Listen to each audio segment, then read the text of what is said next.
ہم دیکھتے ہیں سماج میں بیماریاں ایک ایسی چیز ہے جس سے کوئی انسان ایکسیپشنل اور مستثنا نہیں ہے۔ کوئی انسان یہ نہیں کہہ سکتا کہ جو ہے وہ بیمار نہیں ہوتا، اسے بیماری نہیں ہوئی، وہ کبھی بیمار نہ ہوا، یا اگر نہ ہوا ہے تو مستقبل میں آنے والے فیوچر میں وہ جو بیمار نہیں ہوگا۔ تو بیماریاں ایسی چیز ہے جو انسان سے ایسی لگی ہے کہ جیسی زندگی ہے ویسی بیماریاں۔ انسان پیدا ہوا تو بیماریاں، پیدا ہوا تو انفیکشنز، پیدا ہوا تو فلاں مسائل، پیدا ہوا تو فلاں، اور بیماریاں مطلب انسانی سماج، انسانی زندگی سے بالکل بہت گہرائی سے لگی ہوئی، اس سے مستثنا، اس سے ایکسیپشنل، اس سے بچ کر کسی کو چارہ انسان کو ہی نہیں کہ بیمار نہ ہو۔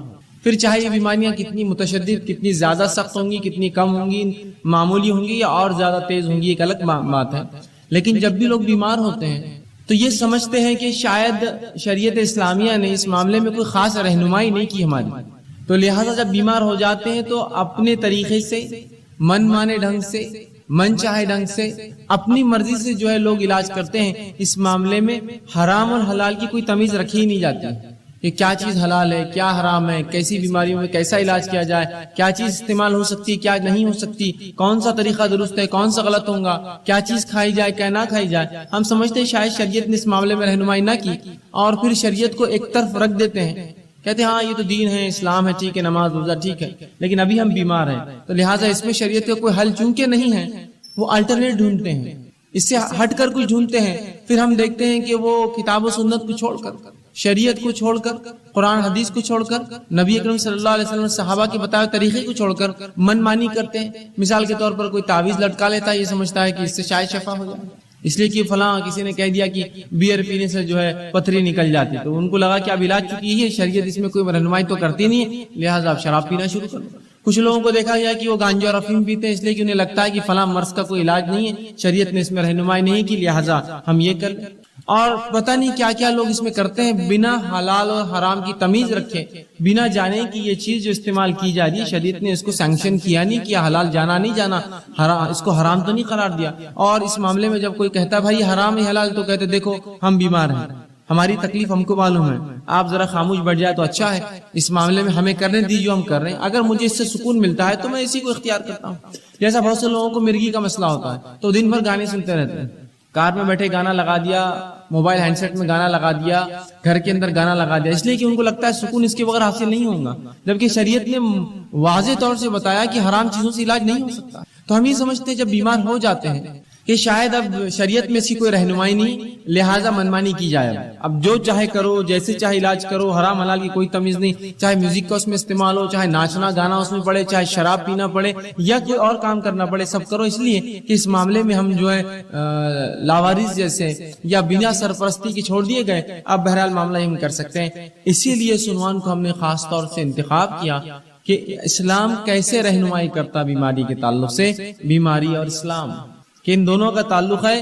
نبی اکرم صلی اللہ علیہ وسلم جو ہے ساری انسانیت کے لیے آئے تھے، اور آپ نے تمام ان شعبوں کے اوپر جو ہے رہنمائی کی، مسلمانوں کی اور انسانوں کی، جو شعبے انسانوں کو جو ہے جو باتیں ان کی جو ہے درپیش آتی ہے، یہ کیسے ہو سکتا ہے جو شریعت اتنی باریک باریک باتوں کو بیان کرے، وہ اتنا بڑا ایک شعبہ انسانی زندگی کا بیماری اس کو چھوڑ دے اور ہمیں ہماری رہنمائی نہ کرے، بلکہ شریعت نے رہنمائی کی، بہت زبردست رہنمائی کی، بہت گہرائی سے رہنمائی کی، بہت اچھے ڈھنگ سے رہنمائی کی۔ یہ ہماری بد نصیبی ہے کہ اس چیز کو ہم جاننے کی نہ کبھی کوشش کرتے ہیں، نہ اس پر ہم نے کبھی عمل کیا، اور ہماری ان کوتاہیوں کو ہم یہ سمجھتے ہیں کہ شریعت نے اس معاملے میں ہماری رہنمائی نہیں کی۔ یاد رکھیے اس کو جاننے کی ضرورت۔ جب آپ شریعت کو پڑھیں گے، یہ شریعت ایسے ایسے شعبوں میں، ایسی ایسی جگہوں پر رہنمائی کرتی ہے جہاں ہم توقع بھی نہیں کرتے کہ ہاں شاید رہنمائی ہوئی۔ مثال کے طور پر ایک انسان اپنی ازدواجی زندگی، میاں بیوی کے رشتے کیسے قائم رکھے، شریعت نے یہاں بھی رہنمائی کی۔ کچھ لوگ سمجھیں گے یہ تو بیاہی ہے، یہ بیاہی نہیں، یاد رکھیے یہ طریقہ زندگی ہے، اگر وہاں رہنمائی نہ کرتا تو پھر انسان تو منمانے ڈھنگ سے اختیار کرتا اور انسان نہیں جانور بن جاتا۔ تو اس جگہ بھی شریعت نے رہنمائی کی جس جگہ کے اندر جو ہے عموماً لوگ جو ہے شرمائیں گے کہنے کے لیے، اور نبی اکرم صلی اللہ علیہ وسلم نے جو کہ سب سے باحیا شخصیت تھی، وہ باتیں بھی بتائی حیا کے باوجود، تاکہ آنے والی نسلوں کو اس مسئلے میں بھی رہنمائی۔ تو وہ دین اور شریعت اور وہ نبی کیسے لوگوں کو اس معاملے میں رہنمائی نہ کرے کہ بیماری کا کیا معاملہ ہے، بیماری میں اسلام کیا معاملہ دیتا ہے، بیمار کے ساتھ کیا سلوک ہو، کن چیزوں سے علاج کیا جائے، کون سی چیزیں حلال ہے، کون سی چیزیں حرام ہے، کن چیزوں کی تاکید کی گئی، صحت کی حفاظت کس طرح کی جائے، صحت کی اہمیت کیا ہے، بیمار ہو جائے تو کیا کیا کیا جائے، بیماری بڑھ جائے تو کیا کیا ہے، بیمار کرسی کے لیے کیا کیا جائے، اگر مرض الموت اتنا اس کا مرض بڑھ گیا کہ موت کی قریب ہے تو موت کے قریب کیا کیا جائے، اگر مرنے لگے تو مرتے وقت کیا کیا جائے، اور اگر مر جائے تو مرنے کے بعد کیا کیا جائے۔ یہ تمام رہنمائی شریعت نے کی ہے، مکمل طور سے ہمارے بیماری سے لے کر علاج سے لے کر شفا یا غیر شفا کی حالت لے کر اور پھر موت اور پھر بالکل موت کے بعد کے تمام معاملات بتائے۔ میں انشاءاللہ عزیز آپ کو بیماری کے تعلق سے حلال و حرام چند باتیں، وہ چیزیں جن سے نبی اکرم صلی اللہ علیہ وسلم نے علاج کیا، اور وہ چند رہنمائی کی بیمار سے کیسے بیمار پرسی کرے، بیماری کا مومن کو کیا فائدہ ہوتا ہے، یہ تمام باتیں آج آپ کے سامنے رکھنے کی کوشش کروں گا۔ میں نے آپ کے سامنے جو ہے سورہ بنی اسرائیل سورہ نمبر 17 اس کی آیت نمبر 82 تلاوت کی۔ اللہ فرماتا ہے وَنُنَزِّلُ مِنَ الْقُرْآنِ مَا هُوَ شِفَاءٌ وَرَحْمَةٌ لِّلْمُؤْمِنِينَ، کہ ہم نے جو قرآن کو نازل کیا اس کے اندر جو ہے مومنوں کے لیے شفا اور رحمت ہے، وَلَا يَزِيدُ الظَّالِمِينَ إِلَّا خَسَارًا، اور ظالموں کو اس کے میں خسارے کے علاوہ، ظالموں کو اس سے نقصان کے علاوہ کچھ نہیں ملتا۔ مطلب یہ پتا چلا کہ اللہ رب العزت نے جو قرآن نازل کیا اس میں شفا ہے، یاد رکھیں، اور شفا جسمانی، شفا نفسیاتی یا روحانی جس کو ہم کہتے ہیں، دونوں ہی شفا قرآن میں۔ ایک آدمی جس پہ کوئی جن حاوی ہو یا مریض ہو کسی بیماری کا، ذہنی اعتبار سے آپ قرآن پڑھیے، آپ دیکھیں گے اس کو سکون و اطمینان ملتا ہے، تو یہ روحانی شفا بھی ہے۔ اسی طرح جسمانی شفا بھی ہے، بہت ساری بیماریوں میں نبی اکرم صلی اللہ علیہ وسلم نے قرآن کو پڑھنے کی تاکید کی۔ قرآن کے فضائل میں یہ تمام باتیں بہرحال آ سکتی ہے، آپ فضائل قرآن کے عنوان پر یہ باتیں جو پڑھ سکتے ہیں، تحقیق کر سکتے ہیں۔ بہرحال آئیے، تو اللہ نے فرمایا کہ ہم نے اس قرآن کو نازل کیا جس کے اندر مومنوں کے لیے شفا ہے اور رحمت ہے، اور ظالموں کو اس کے اندر خسارہ ہے۔ ظالموں کے لیے تو قرآن نقصان ہے، اس لیے کہ اللہ کی کتاب مان کر اس کو نہیں پڑھتے، ان کے لیے ہدایت نہیں ہے اس کے اندر، لہٰذا وہ خسارہ اٹھاتے ہیں، ورنہ مومنین کے لیے تو شفا ہے اور رحمت ہے اس قرآن کے اندر۔ اور اسی مقصد کے تحت اللہ نے اس کو نازل کیا، وَنُنَزِّلُ، ہم نے اس کو نازل کیا یہی مقصد کے تحت کہ مومنوں کو شفا اور رحمت اس سے حاصل ہو، اور ظالموں کو اس سے نقصان کے سوا اور کچھ حاصل نہیں ہوتا، یاد رکھیں۔ اسی طرح نبی اکرم صلی اللہ علیہ وسلم کا ایک فرمان سنن ابن ماجہ کی ایک حدیث میں نے آپ کے سامنے تلاوت کی۔ اللہ کے رسول صلی اللہ علیہ وسلم فرمایا کہ اللہ رب العزت نے ایسی کوئی بیماری نہیں جس کو نازل کیا۔ اس حدیث سے پتہ چلتا ہے کہ بیماری اللہ کی طرف سے آتی ہے۔ رسول اللہ فرماتے ہیں ان اللہ لم ينزل، کہ ایسی کوئی بیماری نہیں جس کو اللہ نے نازل کیا لیکن اس کی شفا، اس کی دوا بھی نازل کر دی، اس کا علاج بھی نازل کر دیا، شفان فتداؤ، تو لہذا تم دوا کرو، علاج کراؤ۔ تو یہاں اس حدیث میں نبی اکرم صلی اللہ علیہ وسلم وضاحت کر دی کہ ایسی کوئی بیماری نہیں ہے جس کو اللہ نے نازل کیا ہو۔ تو پتا چلا بیماریاں آسمان سے آتی ہے، اللہ بیماریاں دیتا ہے لوگوں کو، لیکن اس کا علاج بھی اتارتا ہے ان بیماریوں کے ساتھ۔ فتداؤ، تو لہذا تم دوا کرو، علاج کرایا کرو۔ تو پتہ چلا علاج کرانا چاہیے، بیماریاں اللہ کی طرف سے، بیماری اللہ بہرحال مختلف، کبھی سزا کے طور پر، کبھی آزمائش کے طور پر لوگوں کو دیتا ہے، اور اس کے بعد ہمیں حکم یہ آیا، اس کی دوا اللہ نے اتاری ہے، لہٰذا تم اس کے لیے دوا کرو، اس کے لیے علاج کرو۔ تو اس حدیث میں ان لوگوں کے لیے بھی تاکید ہے جو سمجھتے ہیں کہ علاج کرانا درست نہیں ہے، بس بیماری ہے تو بس توکل کرو، اللہ پر بھروسہ کرو، بیماری کو سہتے رہو، بلکہ آپ علاج کرا سکتے ہیں۔ نبی اکرم صلی اللہ علیہ وسلم کا دوا کرو، علاج کرواؤ بیماری کا۔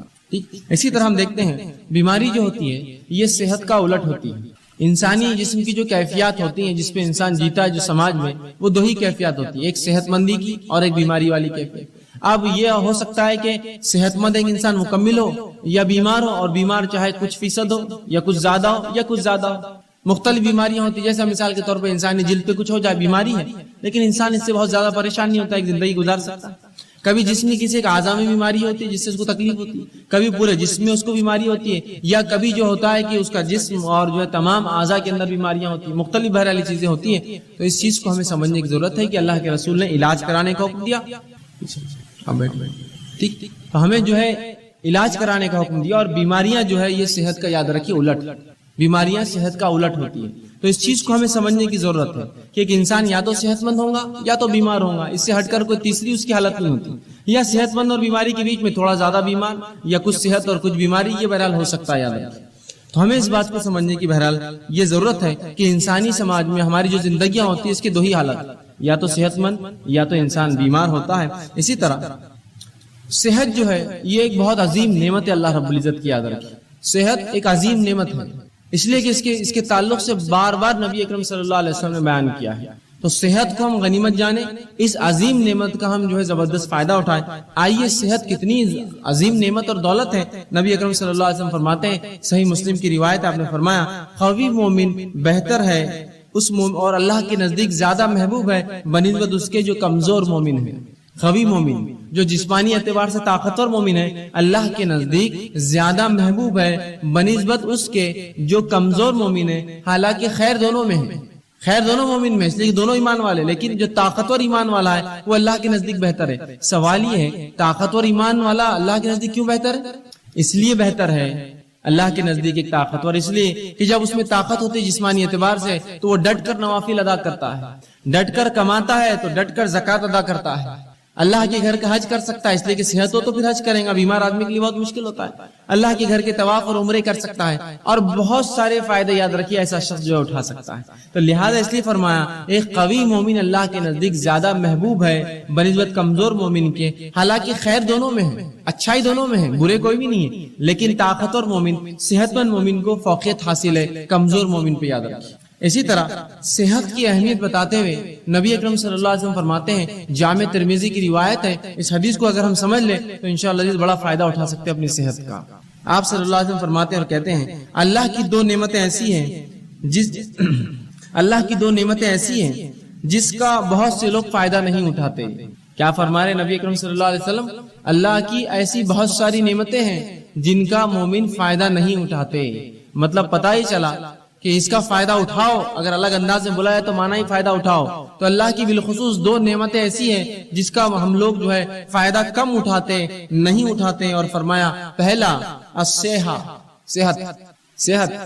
دو چیزیں نعمتیں اللہ کی ایسی ہیں جس کا لوگ فائدہ نہیں اٹھاتے، اور خطاب ہم مسلمانوں سے پہلا صحت کا فائدہ اٹھانا چاہیے، اس لیے کہ دوسری کی روایت میں جامع ترمذی کی آپ نے فرمایا صحت کا فائدہ اٹھا لو اس سے پہلے کی بیماری آ جائے، تو صحت کا فائدہ نہیں اٹھاتے آپ فرما رہے۔ دوسرا جو نعمت اللہ کی جس کو ہم ضائع کرتے ہیں وہ کیا ہے؟ آپ فرماتے ہیں دوسرا والفراغ اور خالی وقت۔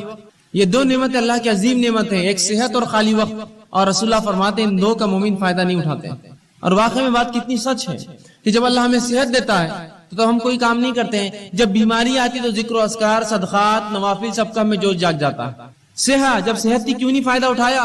جب ذکر و اذکار کرتے، جب نمازیں پڑھتے، قیام کرتے، اہتمام کرتے، اس لیے کہ جب اللہ نے طاقت دی تھی۔ یا پھر جوانی تو چھوڑ دیتے ہیں، جوانی جب گزر جاتی ہے اور بڑھاپے میں پھر تمام اعمال کرنے کی کوشش کرتے جو جوانی کی عبادتیں تھیں۔ یقیناً شریعت یہ نہیں کہہ رہی کہ بڑھاپے کی عبادتیں قبول نہیں ہوتی، لیکن جوانی کی عبادتیں زیادہ مطلوب ہے بڑھاپے کے مقابلے میں، اس لیے کہ یہاں انسان ینگ ہوتا ہے، اس میں جوش ہوتا ہے، اور بہت سارے ایسے کام کر سکتا ہے جو عمر نہیں کر سکتا ہے بڑھاپے کی عمر میں۔ تو کہا دو ایسی نعمتیں ہیں جس کا انسان فائدہ نہیں اٹھاتے، لوگ فائدہ نہیں اٹھاتے، مسلمان نہیں اٹھا رہے ہیں، ایک صحت اور دوسرا الفراغ اور خالی وقت۔ کتنی صحیح بات کی۔ آج کتنا خالی وقت ہمارے نوجوانوں کے پاس ہے، لیکن کیا اس کا استعمال ہو رہا ہے؟ نہیں ہوتا ہے۔ کہاں ہوتا ہے؟ لوگ کہتے ہیں میں مصروف ہوں، لیکن مصروفیت کیا ہے؟ 2 گھنٹے 4 گھنٹے کہیں جا کے اور اس کے بعد خالی وقت بیٹھے ہیں، کبھی کھا رہے ہیں، کبھی کھیل رہے ہیں، کبھی بیٹھ رہے ہیں، کبھی چائے کی دکان پہ، کبھی ہوکو پارلر کے اندر ہے، تو کبھی جم میں پڑے ہوئے، تو کبھی سوئمنگ پول پہ خالی وقت گنوا رہے ہیں، تو کبھی گھومنے پھرنے جا رہے ہیں۔ گویا اگر ایک انسان پورا 1 مہینہ اپنا شیڈیول نکالے، اپنا ٹائم ٹیبل بنائے، تو دیکھیں اس کے اندر سے میں سمجھتا ہوں بمشکل ہر روز 2 سے 3 گھنٹے ایسے جو واقعی میں جینوین یقینی طور سے وہ جو کچھ کام کرتا ہے، باقی سب رکامہ ہوتا ہے، خالی ہوتا ہے، اور فالتو کاموں کو وہ کام سمجھتا ہے۔ تو کتنی صحیح بات آپ صلی اللہ علیہ وسلم فرمائی، 2 نعمتیں ہم ضائع کرتے ہیں، ایک صحت، دوسرا خالی وقت۔ صحت کا استعمال کر لیجئے اس سے پہلے بیماری آئے، خالی وقت کا استعمال کر لیجئے اس سے پہلے کہ اللہ ایسی مصروفیت دے پھر آدمی خالی ترستا رہے، کاش کہ یہ ٹائم ہوتا تو یہ کرتا، کاش یہ وقت ہوتا تو یہ کام کرتا۔ 2 نعمتوں کا رسول اللہ فرماتے ہیں، تو پتہ چلا صحت بڑی عظیم نعمت ہے، تبھی کہا جا رہا ہے کہ ان 2 نعمتوں کو لوگ فائدہ نہیں اٹھاتے ہیں۔ اسی طرح جامع ترمذی کی روایت ہے، آپ صلی اللہ علیہ وسلم فرماتے ہیں، بہرحال جو پہلی حدیث میں نے اس سے پہلے بیان کی وہ صحیح بخاری کی روایت ہے، جامع ترمذی کی روایت ہے، آپ صلی اللہ علیہ وسلم فرماتے اور کہتے ہیں، اللہ کی نعمتوں میں سے جن کا سوال روز محشر سب سے پہلے ہونے والا ہے، اللہ کی نعمتوں میں سے جس کا سوال قیامت کے روز، آپ صلی اللہ علیہ وسلم فرماتے ہیں کہ قیامت کے روز جو اللہ رب العزت کی نعمتیں ہیں جن کے تعلق سے سوال کیا جائے گا، اور سب سے پہلے جس کا سوال کیا جائے گا، آپ فرماتے اور کہتے ہیں کہ سب سے پہلے اس سے پوچھا جائے گا کہ کیا میں نے صحت مند جسم نہ دیا تھا؟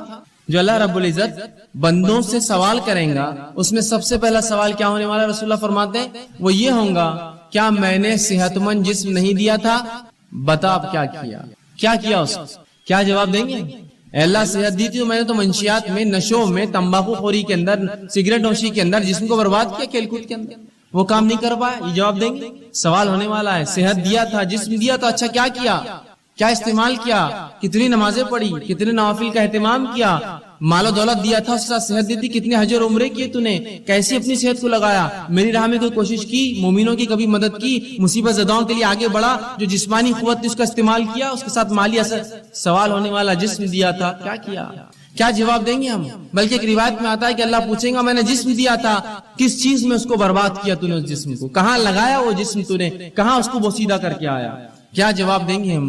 آج ہم دیکھتے ہیں کہ لوگ یا ہمارے نوجوان طبقہ جو ہے بوڑھے ہوتے جا رہے ہیں، کام کر کے تھک گئے، اور نوجوان سستی اور کاہلی کے اندر اتنے ہی زیادہ آگے بڑھے ہوئے کہ انسان گھر کا بوڑھا کام کر کے تھکا ہوا ہے، اور نوجوان جو ہے بالکل آرام کر رہے ہیں، ان کو کوئی فکر نہیں، نہ گھر کی، نہ کمانے کی، نہ آگے چیزوں کی. اللہ رب العزت کو یاد رکھیے، اگر اللہ نے کتنا بھی دیا، یہ جسم جو اچھا دیا ہے صحت مند، قیامت کے روز سوال ہونے والا ہے کیا کیا. پہلا سوال یہ ہونے والا ہے اچھا جسم دیا تھا، یہ سوال ہوگا.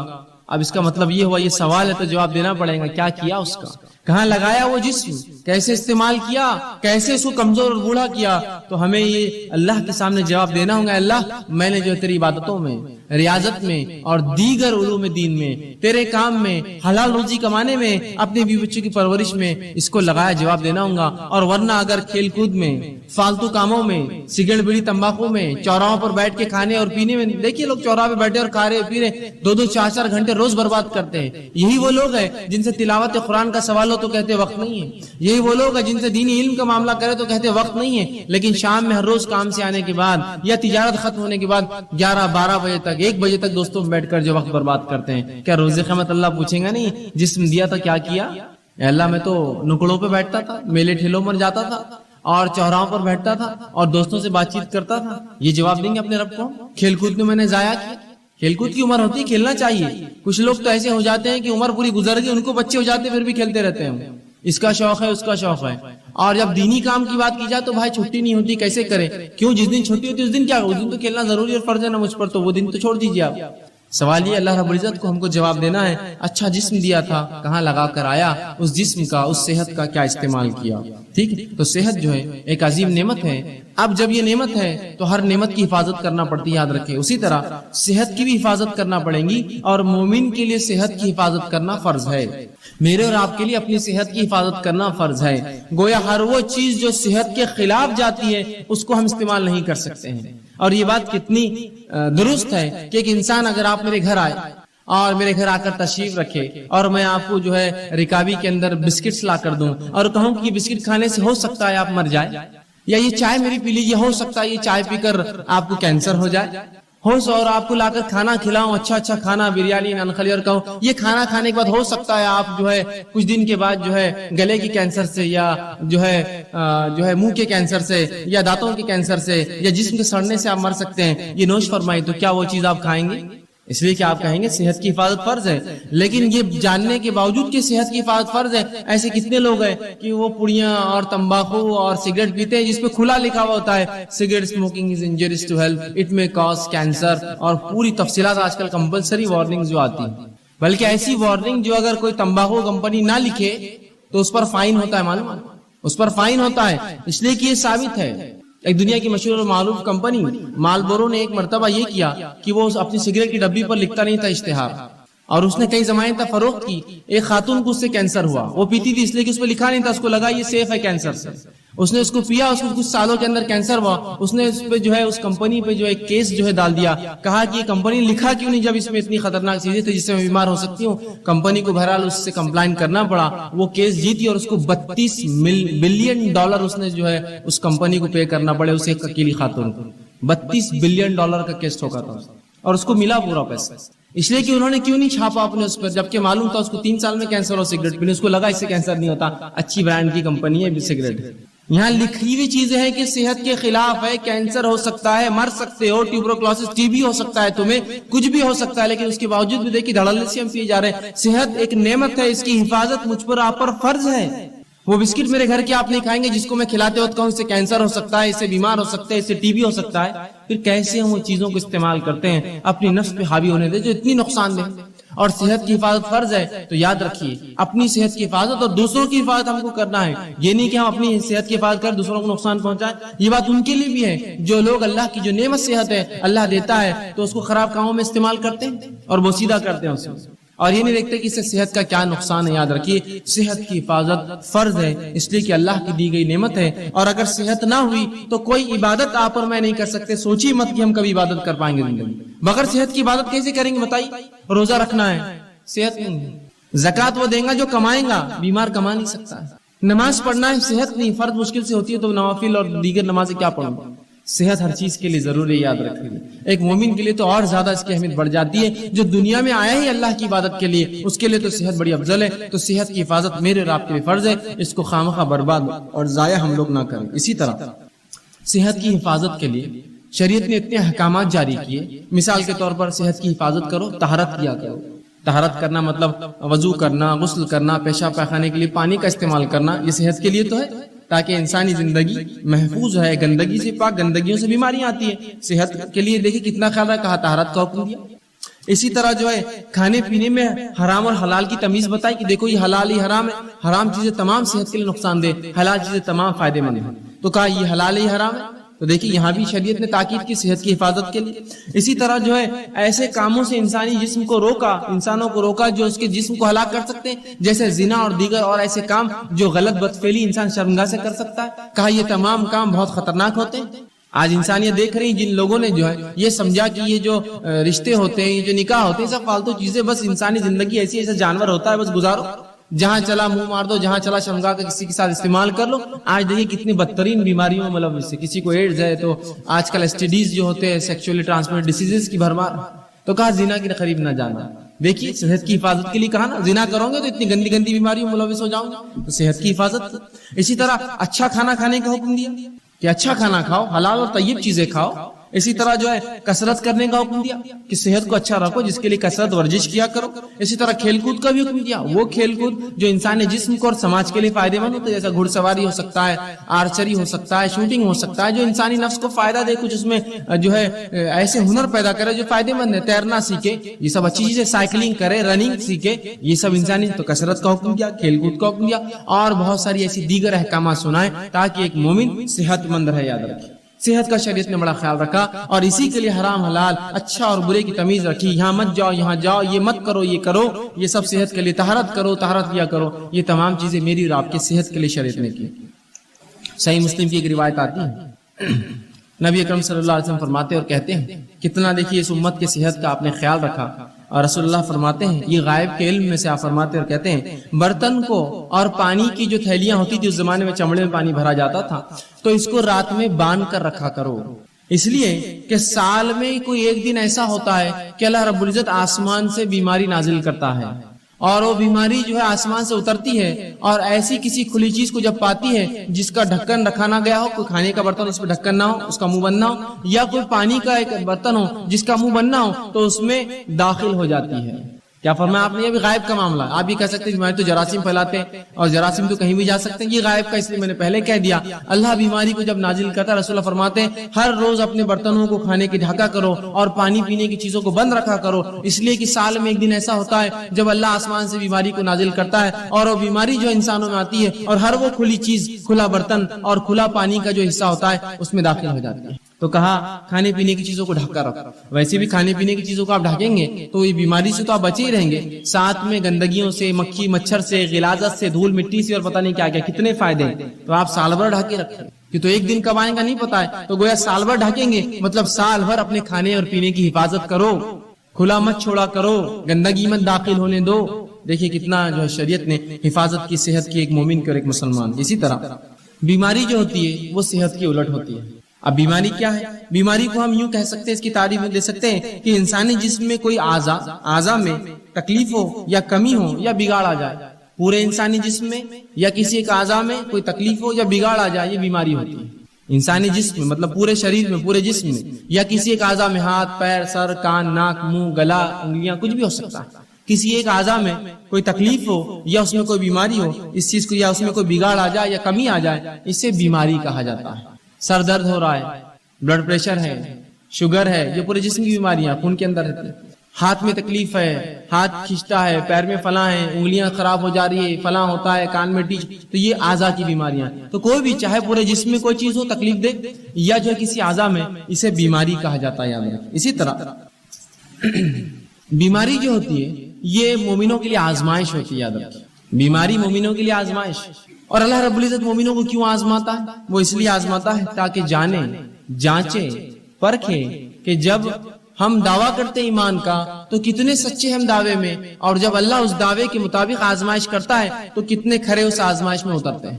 تو اللہ رب العزت مومنوں کو آزماتا ہے بیماری کے ذریعے۔ تو یاد رکھیے مسلم کی روایت، صحیح مسلم اور مسند احمد کی، آپ صلی اللہ علیہ وسلم فرماتے ہیں مومن کا معاملہ بڑا عجیب ہے، جب اللہ اسے فراوانی دیتا ہے، خوشحالی دیتا ہے تو اللہ کا شکر بجا لاتا ہے، یہ اس کے لیے خیر ہے، ثواب کا باعث ہے۔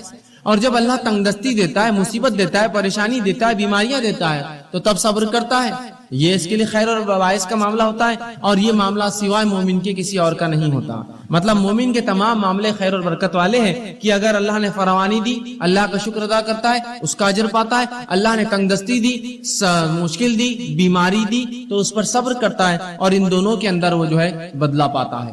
اسی طرح سنن ابن ماجہ کی روایت ہے، آپ صلی اللہ علیہ وسلم فرماتے ہیں سب سے زیادہ جو لوگ انسانوں میں آزمائے جاتے ہیں، سب سے زیادہ جو لوگ انسانوں میں آزمائے جاتے ہیں وہ سب سے پہلے ہوتے ہیں انبیاء علیہ الصلوۃ والسلام، یہ سب سے زیادہ آزمائے جاتے ہیں۔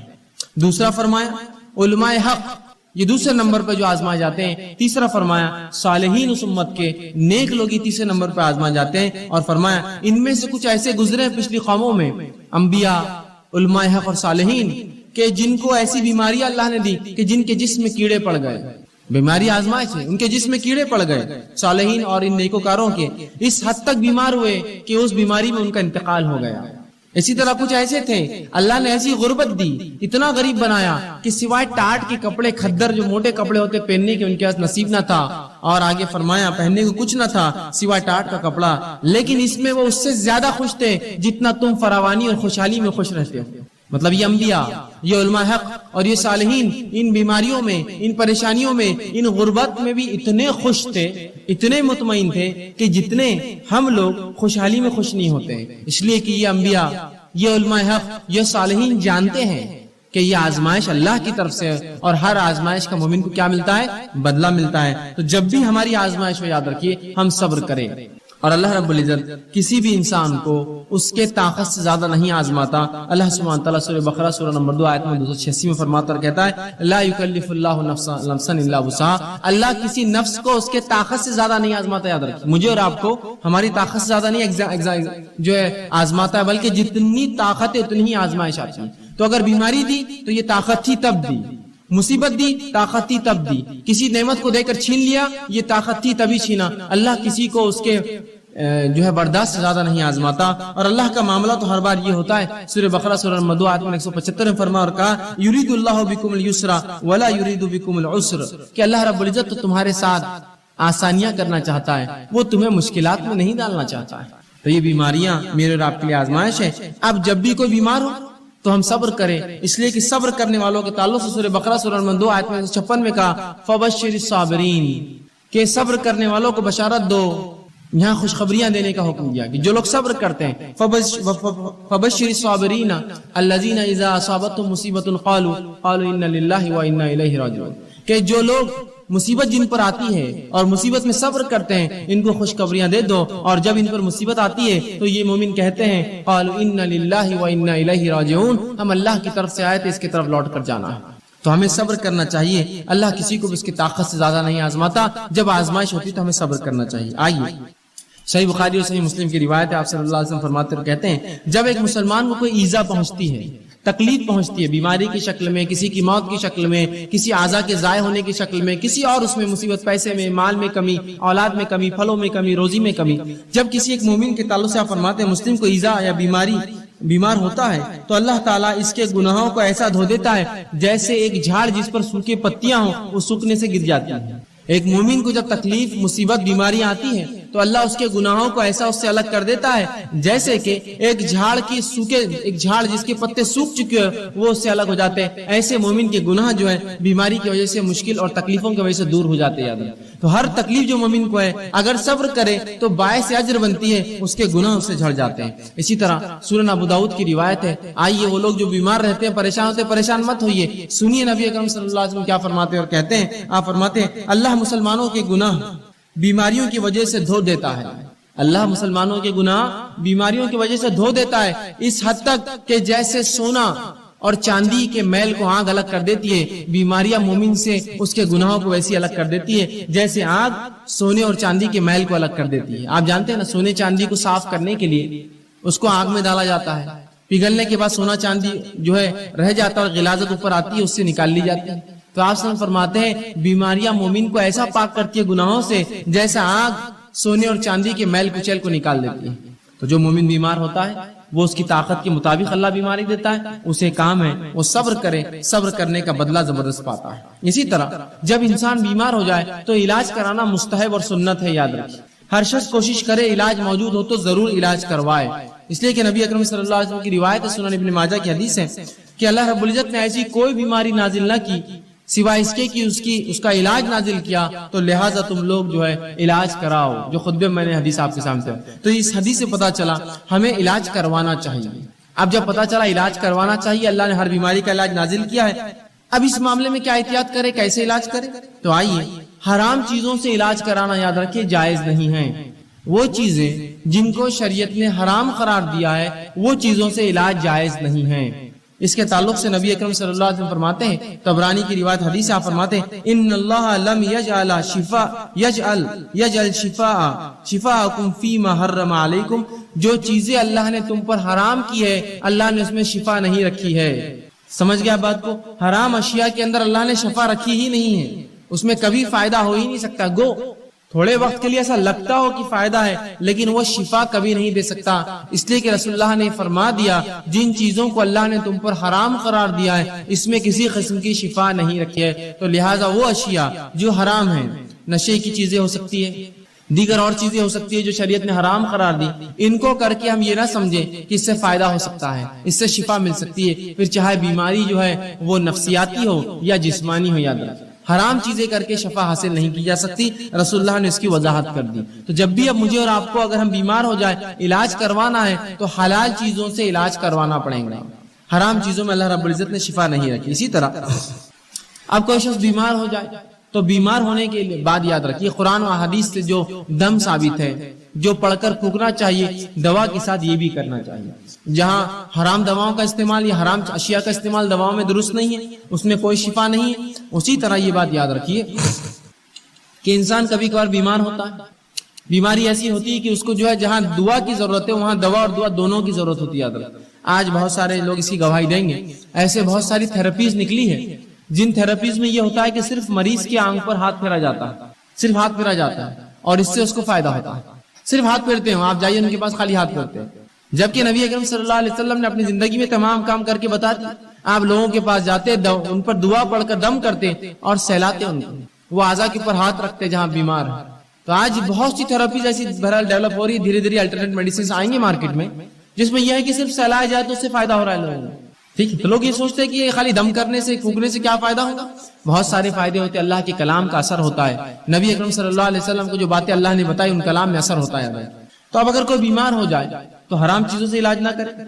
دوسرا، انسان اپنے نفس سے دم بھی کرے، سب سے پہلے اللہ سے پناہ طلب کرے اور پھر دنیاوی دوا کی طرف جائے. ہم سے جو کوتاہی ہوتی وہ یہ ہے، ہم جو ہی بیمار ہوتے سب سے پہلے ہم کہتے ہیں کہ ڈاکٹر، بس ڈاکٹر کا نام لے کے بھاگ گئے اور سمجھتے کہ اب ڈاکٹر صاحب نے جو دیا اس سے شفا تو ہونا ہی ہے. سب سے پہلے یہ کہے اللہ تو نے مجھے بیماری دی، مجھے صبر دے، اس بیماری کا اجر دے، اور اپنے نفس کو دم کرے، جو دعائیں بتائے گی وہ کرے اور ساتھ میں دوا بھی کریے. آپ تو ہم دوا کا طریقہ کیا اپناتے ہیں؟ پہلے فوراً بھاگتے ڈاکٹر کے پاس، یہ سمجھتے ہیں مکمل 100% شفا اللہ نے اس کے ہاتھ میں رکھی ہے اور لہٰذا آپ جب یہ دوا دیں گا تو میں جو ہے مشفی شفا یاب ہو جاؤں گا، مجھے اس سے صحت مل جائیں گی. یاد رکھیے غلط. ہمیں سب سے پہلے اللہ پر توکل بھروسہ کر کے، اللہ سے دعا کر کے، وہ تمام باتیں جو نبی اکرم صلی اللہ علیہ وسلم نے قرآن میں بتائی اس کا استعمال کر کے ساتھ میں علاج کروانا ہے. یاد رکھیے خالی علاج پر آپ بھروسہ کریں گے تو اللہ رب العزت کبھی شفا نہیں دیں گا اپنی. اور جو آج ہماری کوتاہی ہوتی ہے، علاج جب ہم بیمار ہوتے ہیں سب سے پہلے سوچتے ہیں دواخانے گئے تو اچھے ہو جائیں گے، بلکہ کچھ لوگ تو نفسیاتی مریض ہوتے ہیں، خالی دواخانے کا چکر بھی مار کے آئے تو بالکل ریلیکس ہو جاتے ہو، بہت اچھا لگ رہا بولتے ہیں. اور کبھی کبھار تو خالی گولیاں آپ دے دیجیے ان کو بھی میٹھی اور کھٹی کھانے کے لیے، بولتے ہیں بہت فائدہ ہو گیا، اتنا فائدہ ہوا کہ اسی کو انتہا نہیں. صرف جو نفسیاتی، اگر آپ خالی نفسیاتی سوچ کر اتنا فائدہ محسوس کر سکتے ہیں تو سوال ہی جب اللہ پر بھروسہ رکھ کر وہ دعاؤں کو آپ دم کریں گے کتنا اللہ فائدہ دیں گے. آدھی بیماری کا مسئلہ تو وہیں حل ہو جاتا ہے. تو کوشش کریں کہ اپنے نفس پہ دم کریں. آئیے وہ تمام باتیں جو نبی اکرم صلی اللہ علیہ وسلم نے بتائی دم کے تعلق سے، مختصر کچھ روایتیں آپ کے سامنے رکھتا ہوں. نبی اکرم صلی اللہ علیہ وسلم فرماتے اور کہتے ہیں دم کے تعلق سے لا باسا بالرقا ما لکم یکن فیہ شرک، کہ ایسے دم کرنے میں، ایسی چیز پڑھ کر دم کرنے پھونکنے میں کوئی حرج نہیں جس کے اندر شرک نہ ہو. اور خود نبی اکرم صلی اللہ علیہ وسلم جو بیمار ہوئے اور مرض الموت آپ کا جو تھا، آپ نے عائشہ رضی اللہ عنہا سے کہا کہ مجھے پڑھ کر دم کرو، اور مائی عائشہ رضی اللہ عنہا آپ صلی اللہ علیہ وسلم پر جو ہے سورہ فلق اور سورہ ناس پڑھ کر معوذتین پڑھ کر دم کرتی گئی، اور دم کرنے کے بعد اپنے ہاتھوں سے نبی اکرم صلی اللہ علیہ وسلم کو سہلاتی گئی، ہاتھ پھیرتی گئی. تو پتہ چلا دیکھیے رسول اللہ بیمار تھے، آپ نے دوا بھی کی، ساتھ میں دم بھی کرنے لگوایا. یہ ہمارے لیے بھی، ہم بیمار ہو جائے تو دم کروائے. معوذتین خود پڑھی، خود نہ پڑھ سکے گھر والوں کو تاکید کرے کہ پڑھ کر مجھ پر دم کرو. تو کہا ایسے دم میں کوئی حرج نہیں جس میں شرک نہ پایا جاتا ہو، تو لہٰذا ہم اپنے آپ کو دم کروائے. وہ الفاظ اس میں شرک نہ ہو. اور قرآن حدیث میں اتنی بہترین دعائیں آ چکی ہیں، میں سمجھتا ہوں دوسرے رقیہ یا رقیہ کی ضرورت ہی نہیں ہمیں دم کرنے کی. وہ آپ پڑھ کے دم کیجئے، دیکھیے اس سے کتنے فائدے ہوتے ہیں. اسی طرح لوگ جب بیمار ہوتے ہیں اور بیماری اگر دور نہ ہو تو سب سے پہلے جہاں بھاگا جاتا ہے، جو خیال جاتا ہے وہ کیا ہے؟ مثال کے طور پر ایک انسان کو بیماری ہے، اب بیماری ختم نہ ہو رہی ہے، اللہ کی لمبی آزمائش ہے، تو سب سے پہلے دھیان کیا جاتا ہے؟ دیکھو اب اسلام میں اس کا علاج نہیں ہے، اور دواؤں میں اس کا علاج نہیں، اور جھاڑوں کے پاس اور پہاڑوں پر اور پتھروں پر اور جھرنوں پر پتہ نہیں کہاں کہاں جاتے ہیں اور مختلف قسم کے شرک کرتے اور سمجھتے ہو اس میں شفا ہے. یہ بات کی گواہی سب دیں گے، سب کے شریعت نے یہاں بھی رہنمائی کی، کہا بیماری اللہ کی طرف سے صبر کرو، اس کا بدلہ طلب کرو، اور حلال چیزوں سے علاج کرو، اور جو دم ہے کتاب و سنت ثابت وہ دم کرو، لیکن حرام کام نہ کرو. تو سب سے پہلا کام جو کرتے ہیں ہم لوگ تعویذات، تعویذ کی طرف سب سے پہلے متوجہ ہوتا ہے. یہ تعویذ یہاں باندھ لو تو ہاتھ کی بیماری دور، وہ تعویذ پیر پہ باندھ لو تو پیر کی بیماری دور، یہ تعویذ کمر پہ باندھ لو تو کمر کا مسئلہ حل ہو گیا، یہ تعویذ کو سر پہ باندھو تو یہ مسئلہ ہو گیا، یہ کڑا پہننے سے بیماری دور رہتی، فلاں کڑا ہاتھ پہ باندھنے سے یہ، چاندی کا کڑا پیر میں ڈالے تو یہ ہوتا، کان میں ایک بالی ڈالے تو مرغی کا مرض دور ہو جاتا، فلاں کرے تو فلاں ہوتا، ناک ٹوچ دی تو فلاں ہوتا، اور ہما اقسام کی، وہاں کڑا لگا دی تو یہ ہوتا، یہاں چھلا ڈالے تو فلاں ہوتا، وہاں بلا اگر رکھے چاندی کا تو وہ مسئلہ حل ہو جاتا، وہاں گھوڑے ہوتے نا، گھوڑے بنے ہوئے پتہ نہیں ہاتھی بنے ہوئے لے جا کر پر جو بلے رکھتے ہیں چاندی کے، یہ ڈالنے سے فلاں ہوتا، وہاں خفل ڈالنے سے یہ ہوتا، وہاں تاگا باندھنے سے مسئلہ ہوتا، یا کوڑی اور سیپی رکھنے سے یہ مسئلہ حل ہو جاتا، وہ دھاگا کالا یوں باندھنے، یہ پیلا دھاگا، دانت نکلنے کے لیے بچوں کی آسانی ہو تو فلاں پتہ نہیں تعویذ پہنا دیا جاتا، ہاتھ میں فلاں رکھے تو نظر نہیں لگتی. یہ تمام فالتو باتیں، یہ خرافات، یاد رکھیے تمام حرام چیزیں. نبی اکرم صلی اللہ علیہ وسلم نے جہاں پڑھ کر دم کرنے کا حکم دیا وہیں تعویذ اور گنڈوں کی حرمت یاد رکھیے بیان کی کہ یہ تعویذات کچھ نہیں کر سکتے انسان کو. آئیے جو لوگ تعویذات پہنتے بیماری کے علاج کے لیے، سنیے نبی اکرم صلی اللہ علیہ وسلم کیا فرما رہے ہیں. آپ نے مسند احمد کی روایت فرمایا اور کہا من علق تمیمتن فقد اشرک، جس نے کسی بیماری کے علاج کے لیے، کسی فتنے سے بچنے کے لیے، شیطانی وسوسوں سے بچنے کے لیے، کسی آفت کو ٹالنے کے لیے، کسی اچھائی کو لانے کے لیے تعویذ لٹکا لیا، من علق تمیمتن فقد اشرک، اس نے شرک کیا. اندازہ لگا رہے آپ شرک کسو کہتے ہیں؟ اللہ کے ساتھ اس تعویذ کو شریک کیا. ابھی تعویذ کی شکل تاگے ہو سکتے ہیں، دھاگے ہو سکتے ہیں، کڑے ہو سکتے ہیں، مالے ہو سکتے ہیں، سیپی ہو سکتے ہیں، کوڑیاں ہو سکتے ہیں، اور پتہ نہیں کیا کیا، انسانی کھوپڑی کی ہڈیاں ہو سکتی ہے، جانوروں کی جو جلدیں ہو سکتی ہے، الو ہو سکتا ہے، کوا ہو سکتا ہے، تیتر بٹیر، کچھ بھی پتہ نہیں. لوگ کہتے ہیں یہ کرنے سے بہت فائدہ ہوتا ہے، فلاں کرو، الو کو کاٹ کے ذبح کرو تو یہ ہوتا ہے، بڑباغل کو فلاں کرو تو یہ ہوتا ہے، فلاں چیز کی تمام حرام چیزیں. یا کوڑی لگا دی تو یہ ہوتا، سیپی ٹھوکے تو یہ ہوتا، مالے سے ہوتا، کنکر سے ہوتا، موتی سے ہوتا، سیپی سے ہوتا، یہ تمام حرام. جس نے اس عقیدے سے کوئی ایسی چیز لٹکا لی کہ اس سے برائیاں دور ہوتی ہے، بلائیں دور ہوتی ہے، آفتیں دور ہوتی ہے، اچھائی آتی ہے، بیماریاں جاتی ہے، تو کہا من علق تمیمتن فقد اشرک، اس نے شرک کیا، وہ اللہ کے ساتھ اس نے اس تعویذ کو شریک کر دیا. اب بہت سے لوگ بولتے تاگا تو ہے، کیا ہوتا ہے یہ تاگا؟ اگر ہاتھ پر رہ گیا اور مر گئے تو آخرت میں اللہ رب العزت رب نہ ہوا، آخر میں اللہ کہیں گا اس تاگے سے ہی مانگ لے جو مانگنا ہے، میرا بندہ تو کہاں تھا، تو نے تو اس پہ اعتقاد رکھا. کیا برا حال ہوگا. آئیے سنیے نبی اکرم صلی اللہ علیہ وسلم آگے کیا فرماتے. مسند احمد کی یہ بھی روایت آپ فرماتے من علق تمیمۃ فلا اتم اللہ له ومن علق ودعۃ فلا ودع اللہ له. سنیے اللہ کے رسول فرماتے ہیں جو تعویذ گلے میں لٹکا دے اللہ اس کی کبھی مراد پوری نہ کرے. رسول اللہ بدوا دے رہے ہیں اسے. جو تعویذ گلے میں لٹکا لے اللہ اس کی مراد کبھی پوری نہ کرے. اور جو کوڑیاں اور سیپیاں, نبی اکرم صلی اللہ علیہ وسلم کے زمانے میں لوگ جانوروں کی چیزوں کی حفاظت کے لیے کوڑی اور سیپی لٹکاتے, مطلب تعویذ لٹکاتے بیماری نہ آنے کے لیے, کوڑیاں اور سیپی لٹکاتے کہ برائی نہ آئے خیر کو لانے والا. تو کہا جو کوڑی اور سیپی لٹکا لے, آپ نے فرماتے ہیں جو لٹکا لے اللہ رب العزت اسے کبھی آرام نہ دے. جو تعویذ لٹکا لے اللہ رب العزت آپ فرما رہے ہیں کہ اس کو جو ہے کبھی جو ہے اللہ کے رسول فرماتے ہیں کہ اس کی مراد پوری نہ کرے اللہ, جس نیت سے ٹانگ کبھی نہ کرے. اور جو سیپی لٹکا لے, کوڑیاں اس زمانے میں لوگ لگاتے تھے تاکہ اس سے خیر آئے, فرمایا اللہ اس کو کبھی آرام نہ دے.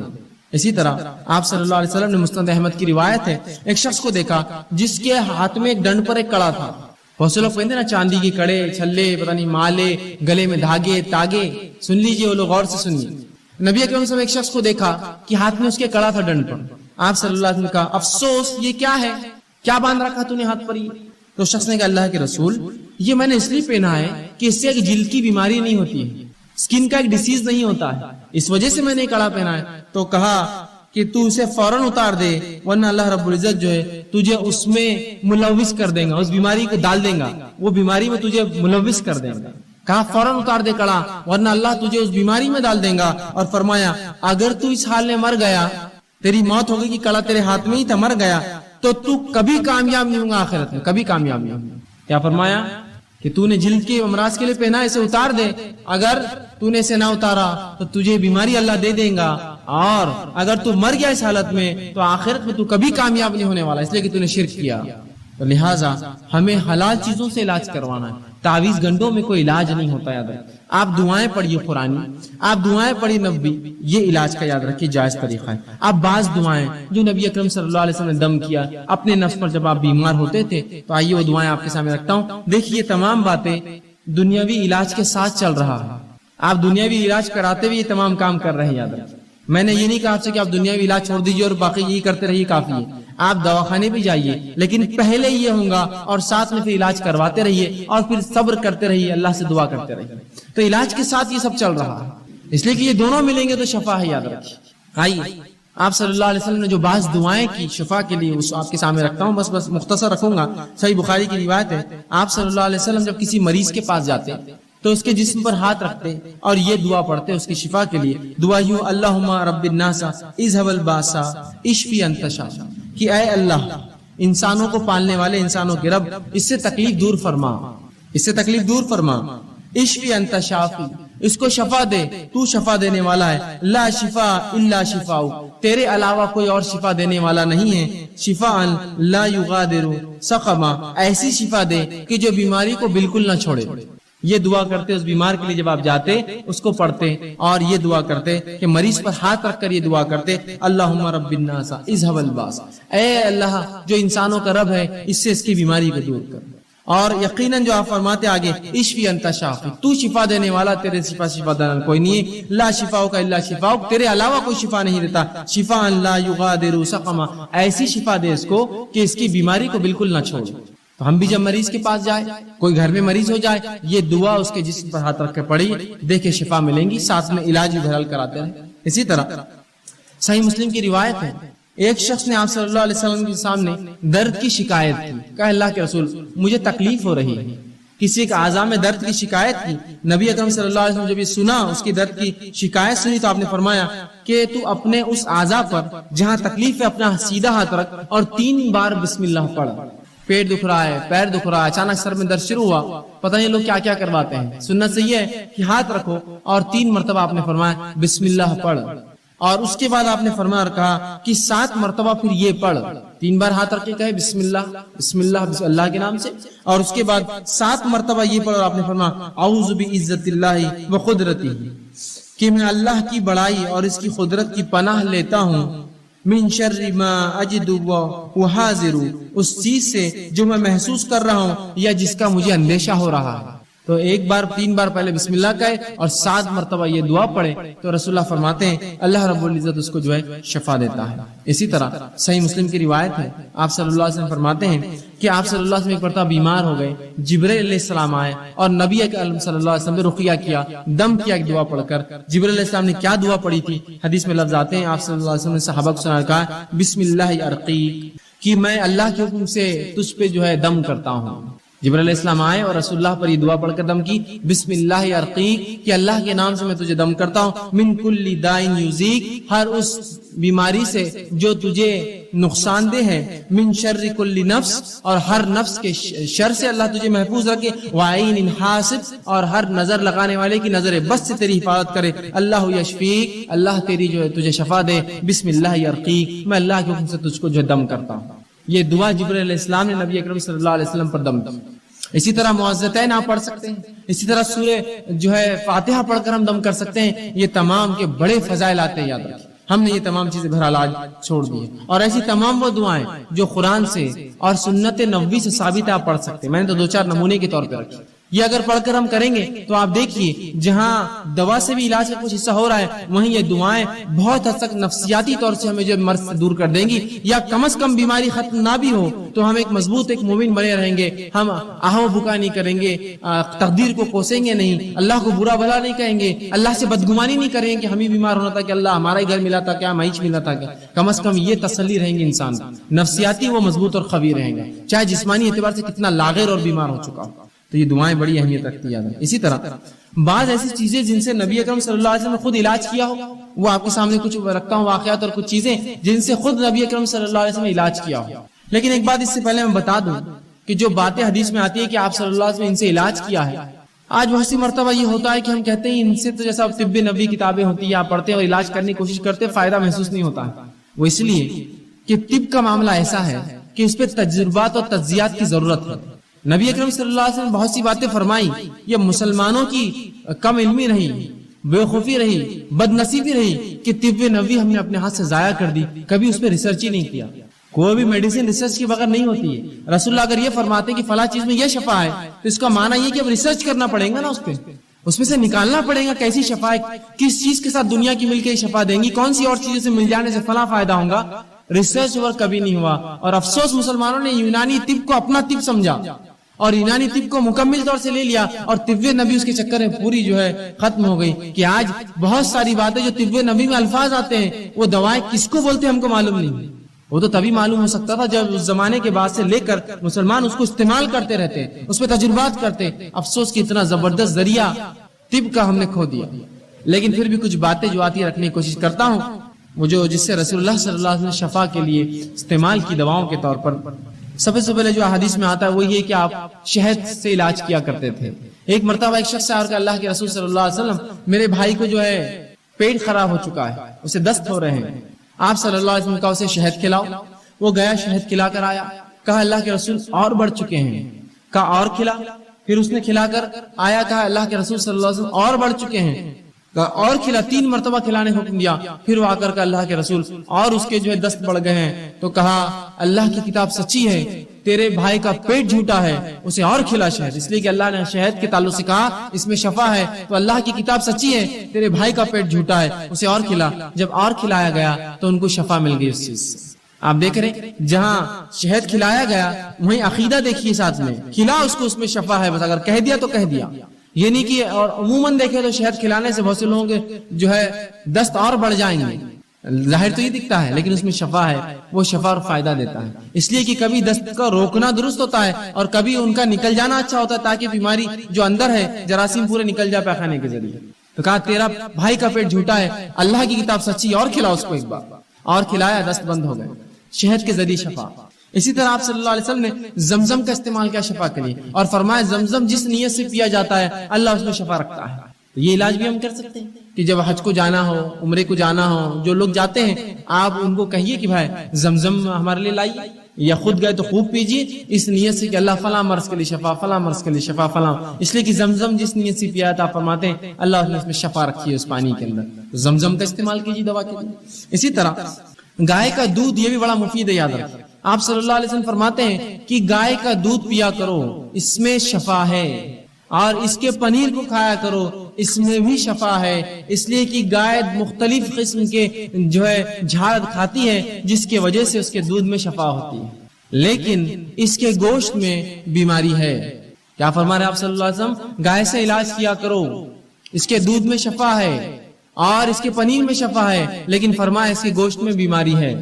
لیکن ہمارے پاس تو گائے کے گوشت کا معاملہ کیا ہوتا ہے آپ سب جانتے ہیں، اس کے بغیر کوئی دعوت مکمل نہیں ہوتی، اور اس حد تک اس کو کھایا جاتا ہے کسی کو انتہا نہیں۔ آپ کھا سکتے ہیں، حلال ہے، حرام نہیں ہے، لیکن اگر بکثرت اس کو کھائیں گے تو اس میں بیماری ہے۔ یاد رکھیں کہ رسول اللہ نے واضح اور ایک نہیں، ایسی 5 سے 6 روایت ہے اس میں کہا اس میں بیماری ہے، اس کے گوشت میں بیماری ہے۔ تو آپ نے فرمایا اس کے دودھ میں شفا ہے، اس کے پنیر میں شفا ہے، اس لیے کہ گائے چرتی ہے اور بہت سارے مختلف جھاڑ کھاتی ہے جو بیماری کا علاج ہوتے، تو اس کو پینا چاہیے، اس کے دودھ کو، اس کے پنیر کو، اور کہا اس کے گوشت کے تعلق سے احتیاط کرنا، اس میں بیماری ہے۔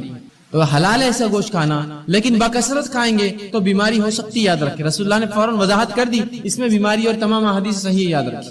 تو گائے کے دودھ سے علاج کروائی، اسی طرح بچوں کو پلائیے، خود پیجیے، بیمار ہو تو بڑا شفا اس میں فائدہ ہے۔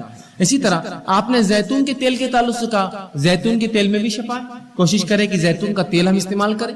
اب لیکن بہرحال اب کیسے استعمال کریں اس کو تو ظاہر سی بات ہے تجربات کرنے پڑیں گے۔ اب جو لوگ تجربے کرتے ہیں مختلف چیزوں میں ملا کر زیتون کا تیل کیا فائدہ ہوتا ہے ان سے پوچھنا پڑے کیسا ہوتا ہے بول کر۔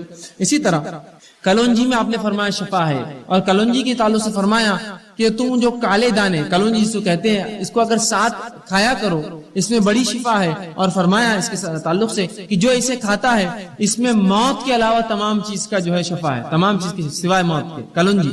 کلونجی کھایا کریں، اس میں بھی شفا ہے۔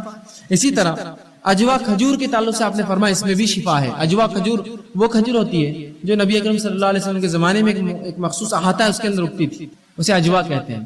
تو اجوا کھجور جو کھاتا ہے آپ سے فرماتے ہیں جس دن وہ کھائے نہار پر 7 اجوا کھجور، اس دن جادو اور اس پہ زہر اثر نہیں کرتا۔ اسی طرح اجوا کے علاوہ فرماتے ہیں کہ ہجامے میں بھی شفا، ہجامہ کپنگ جس کو کہتے ہیں، جس کے اندر بلیڈ کے ذریعے کچھ کٹس لگائے جاتے ہیں اور خون نکالا جاتا ہے مختلف جگہ سے، گردن کے پیچھے سے، سر پر سے، یا مختلف اعضاء جو تکلیف دیتے ہیں اس کو ہجامہ کہتے ہیں۔ ٹھیک، آپ یہ بھی کر سکتے ہیں، کپنگ کہتے ہیں اس کو انگلش میں، یہ بھی بڑی فائدہ مند ہے۔ آپ صلی اللہ علیہ وسلم نے خود اس کو کروایا تھا ایک حج کے اندر، جب آپ گئے تھے حج میں اور آپ صلی اللہ علیہ وسلم کو کچھ تکلیف تھی، آپ نے ہجامہ کرایا تھا۔ تو آپ یہ بھی کروا سکتے ہیں، اس کے اندر بھی شفا انسانوں کے لیے، تکلیف دہ جگہوں پر اور مختلف جو اعضاء پر یہ کیا جاتا ہے، تو ہجامہ آپ کرا سکتے ہیں، اس میں شفا ہے۔ اسی طرح آپ صلی اللہ علیہ وسلم نے کہا سرمے کے تعلق سے سرما لگایا کرو، اس سے آنکھیں جو ہے صاف رہتی ہیں، تو سرما بھی ایک قسم کا جو ہے آنکھوں کی حفاظت کے لیے آپ بالکل لگا سکتے ہیں، اس میں کوئی حرج نہیں، اور یہ بھی سنت نبی ہے کہ آپ صلی اللہ علیہ وسلم سرما لگاتے تھے۔ ٹھیک ہے، اسی طرح ٹھنڈے پانی سے بخار کا علاج آپ صلی اللہ علیہ وسلم کرتے تھے۔ آپ فرماتے تھے کہ بخار شیطان کی طرف سے ہے، شیطان آنکھ سے بنا ہے، لہذا ٹھنڈے پانی سے بخار کا علاج کرو۔ اور ٹھنڈے پانی سے جو آپ جسم کو دھوتے، یا ٹھنڈے پانی سے آج بھی دیکھیے بخار اگر بڑھ جائے ڈاکٹر کہتا ہے پٹیاں رکھیے سر پر ٹھنڈے پانی کی، تو ٹھنڈے پانی سے آپ بخار کا علاج کرتے ہیں۔ اسی طرح جن چیزوں سے آپ صلی اللہ علیہ وسلم نے علاج کیا ان میں سے ایک ہے نمک کا آپ نے استعمال کیا بچھو کے کاٹنے پر۔ آپ صلی اللہ علیہ وسلم کے ایک مرتبہ بچھو نے ڈنک مارا، آپ نے اس زخم پہ ایک نمک لگایا اور اس پہ پانی بہایا، بلکہ اس میں آتا گرم پانی میں پیر ڈالا اور سورہ فاتحہ پڑھ کر دم کرتے رہے جب تک کہ زہر کا اثر ختم نہ ہوا۔ تو نمک کا استعمال زہر کو اتارنے کے لیے۔ اسی طرح آپ صلی اللہ علیہ وسلم جن کو پیٹ کے کچھ امراض ہوتے، مرض ہوتے، ان کو حکم دیتے کہ عربی بھیڑ جس کو دمبا کہتے ہیں، جس کی دم بڑی چوڑی ہوتی ہے، بہت موٹی دم ہوتی ہے، ہمارے بکرے اور مینڈوں کی ایسا نہیں، بہت چوڑی دم ہوتی ہے، آپ صلی اللہ علیہ وسلم فرماتے اس کی دم کی چربی نکال کر لاؤ، اس کو پگھلاؤ اور 3 دن میں جو ہے 3 حصے کر کے 3 دن میں وہ چربی پیو، جس سے پیٹ کی بیماریاں ضائع ہوتی ہیں۔ دمبا جسے کہتے ہیں عرب علاقوں میں بہت پایا جاتا ہے، تو آپ صلی اللہ علیہ وسلم چربی سے علاج کا حکم دیا۔ اسی طرح راکھ سے بھی آپ صلی اللہ علیہ وسلم علاج کروایا۔ آپ صلی اللہ علیہ وسلم جنگ احد کے اندر جب آپ کو کچھ زخم ہوئے تو فاطمہ رضی اللہ عنہا نے کھجور کے پتوں کو جلایا، اور اس کے جلنے کے بعد جو راکھ تھی اس راکھ کو جو زخم پہ لگا کر اس پہ پٹی لگائی، تو یہ بھی جو ہے اس سے بھی آپ صلی اللہ علیہ وسلم نے شفا طلب کی۔ تو یہ وہ تمام کچھ چیزیں تھی جو احادیث میں ملتی ہے، میں نے کچھ مختصر جو میرے سامنے واضح تھی میں نے آپ کے سامنے رکھنے کی بہرحال کوشش کری۔ ان چیزوں کے ذریعے آپ نے طلب کی، اس کا مطلب یہ ہوا کہ یہ چیزوں کے ذریعے اور بھی جو حلال چیزیں ہم سب ان کو استعمال کر سکتے ہیں علاج کے طور پہ۔ جہاں دعائیں بھی پڑھی آپ نے، قرآنی آیتیں بھی پڑھی، صورتیں بھی پڑھی، وہیں جو ہے دنیاوی علاج بھی کیا، شہد بھی کھایا اور زمزم بھی پیا، اور ساتھ میں جو ہے کھجور بھی کھائے، اور سرما بھی آپ لگاتے تھے، ہجامہ بھی آپ نے کروایا، اور باقی بہت سی چیزوں میں حکم دیا کہ فلاں کرو فلاں کرو اور فلاں کرو۔ تو پتہ چلا جائز اشیاء سے میں اور آپ علاج کر سکتے ہیں، پھر چاہے وہ کیمیکل کے فارم میں ہو آج کل یا کوئی اور فارم میں، بس جائز ہونا یہ شرط ہے۔ اسی طرح اب اگر ہم بیمار ہو جائیں تو مومن اور کافر دونوں سے علاج کروا سکتے ہیں، یاد رکھیے، مطلب ڈاکٹرز کے پاس جانا پڑے گا آپ کو، طبیب کے پاس جانا پڑے گا، تو مومن اور کافر دونوں سے علاج درست ہے، یاد رکھیے اس میں۔ اسی طرح کچھ ایسے پیچیدہ مسائل ہوتے ہیں جن میں ڈاکٹرز اور علماء دونوں کی ضرورت ہوتی ہے، تو یہاں آپ علماء سے بھی فتوے لیں گے اور ڈاکٹر سے بھی مشورے لیں گے۔ جیسے مثال کے طور پر کسی کو ٹی بی، معاف کرنا، کسی کو شوگر ہے، اب شوگر سے روزوں کا کیا معاملہ ہے کہ وہ روزے نہیں رکھ سکتا، تو پہلے وہ جو ہے کسی مسلم عالم کے پاس جائیں گا یا پہلے ڈاکٹر کے پاس جائیں گا، شوگر کتنی ہے، کیا اس شوگر میں روزہ رکھنے کا نقصان ہو سکتا ہے، وہ پہلے معلومات لیں گا۔ جب وہ معلومات مل گئی کہ نہیں رکھ سکتا، ڈاکٹر کہہ رہا ہے، پھر عالم کے پاس جائیں گا، اس کو بتائیں گا کہ ڈاکٹر نے یہ کہا میری بیماری کے تعلق سے، پھر عالم اس پر فتویٰ دیں گا اس کا کہ ٹھیک ہے آپ نہ رکھیں یا رکھیں، ٹھیک ہے، سمجھ رہے ہیں اب؟ کچھ فیلڈز ایسے ہوتے ہیں کہ جس میں دونوں کا آپ کو مشورہ لینا پڑے گا اور اس کے بعد ہی آپ جو ہے آگے بڑھیں گے، ٹھیک۔ اسی طرح ہم دیکھتے ہیں کہ صحابہ کہ علاج کے لیے صحابیات بھی کرتی تھی۔ بہت سے لوگ یہ سمجھتے ہیں کہ عورت ڈاکٹر سے مرد علاج نہیں کروا سکتا، مرد ڈاکٹر سے عورت علاج نہیں کروا سکتا، اس حد تک اس کو شدت سے لیتے ہیں کہ آدمی مرنا پسند کرتے ہو لیکن جو علاج کرنا نہیں۔ ارے بھائی زندگی ہوں گی تو باقی سب اعمال ہوں گے نا، زندگی اول ہے، پہلے زندہ رہیے پھر دیکھا جائے گا اعمال کا۔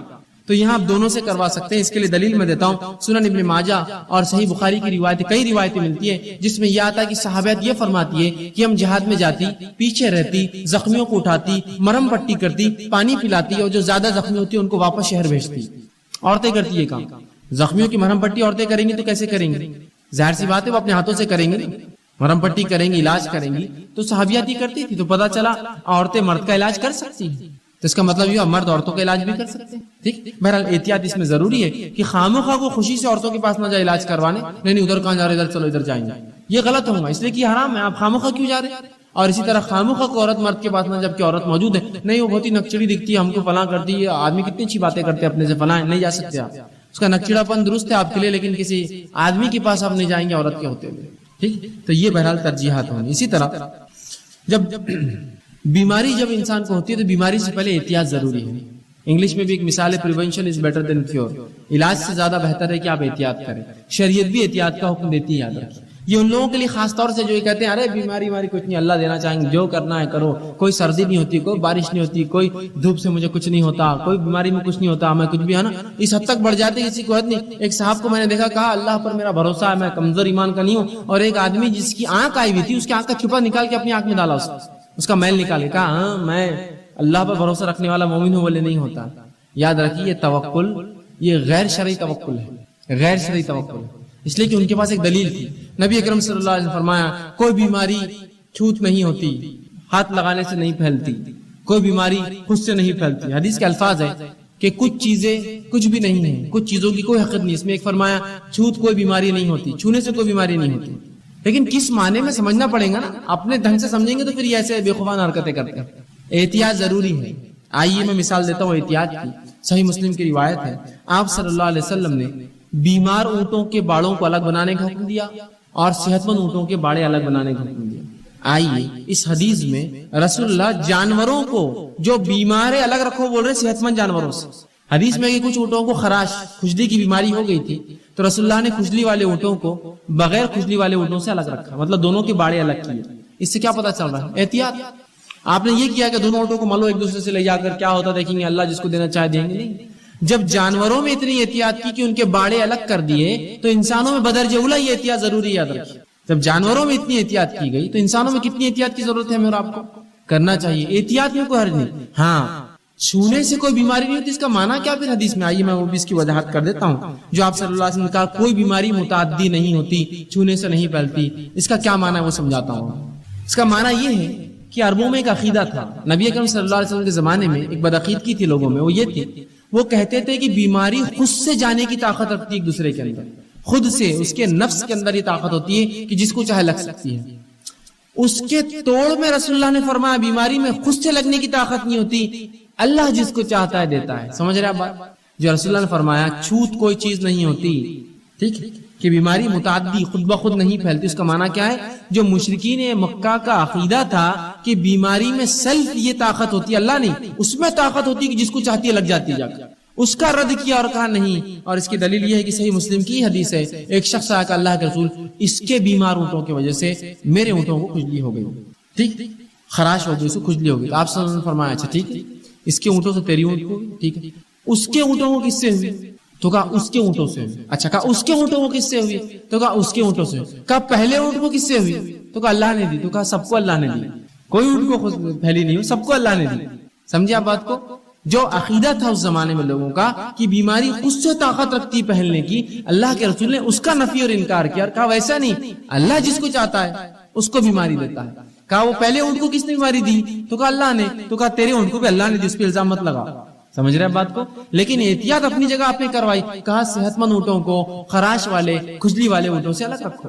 تو جب جو ہے بیمار جانوروں میں اتنی احتیاط ہے تو انسانوں میں کتنی احتیاط کی گئی؟ تو بالکل احتیاط کیا جا سکتا ہے، لیکن احتیاط حد سے زیادہ نہ بڑھے کہ مثال کے طور پر آپ کو چھینک آ رہی تھی، آپ میرے پاس آپ کو زکام تھا اور مجھے بھی چھینک آئی، دیکھو تمہارے وجہ سے میرے کو بیماری ہوئی۔ نہیں، اللہ نے دی۔